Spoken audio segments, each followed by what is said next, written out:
Universidad di Aruba tinha o prazer de invitar a persona na information night de Masters of Business Administration program. O programa aqui está programa de 2 anos, é part-time, dedicado a profissional nang kuta klapa elevar nang carreira. Pues riba 4 de abril, vinidero, nós também temos information night, onde nós também explica kiko full programa aqui está inserado. 2 anos, part-time, diferente curso nang kuta importante para sina si bota klapa elevar a carreira, anto boquer seguir na seguinte step de boa carreira. Lota bomba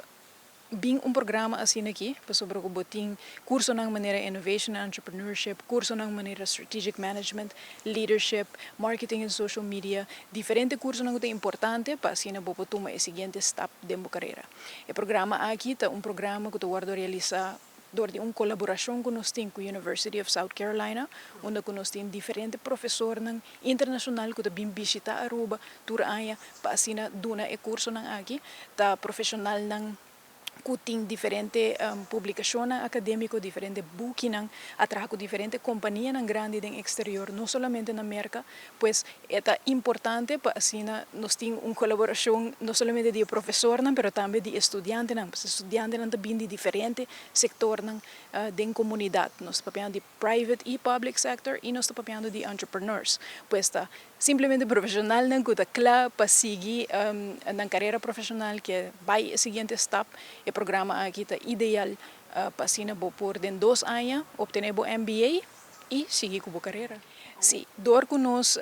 estudiantes não está trabalhando, nós está tendo em conta que aqui também, porque é part-time program e o curso não está guardado na noite, 6h30 para 9h30, tem algumas sessões riba já sabe, mas a maioria do curso não está dentro de semana. O curso não está 2 cursos cada vez para 8 semanas, pues nós estamos mover riba pace hop slow para assim acomodar a gente que não pode seguir tranquilo e também completar o programa. Tem demanda assim para MBA na Aruba?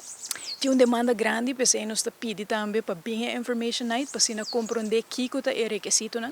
Cada 2 anos nós abrimos o programa e cada 2 anos nós temos mais aplicação que nós temos espaço para acomodar, pois nós temos que passar de processo de seleção, então nós temos interview process também, onde você vai bem, então tem interview e a admissions committee ahorita decide 4 pessoas que vão seletar. Nos classe tipicamente consiste de 35 para 40 estudantes, mas a aplicação está mais que aqui, pois não tem espaço para tu rende, então se nós passa dentro do processo de aplicação, é importante passar aqui que tu te requisito para aplicar, é importante para visitar a information night e também visitar nosso website onde tu requisito aqui está escrito também.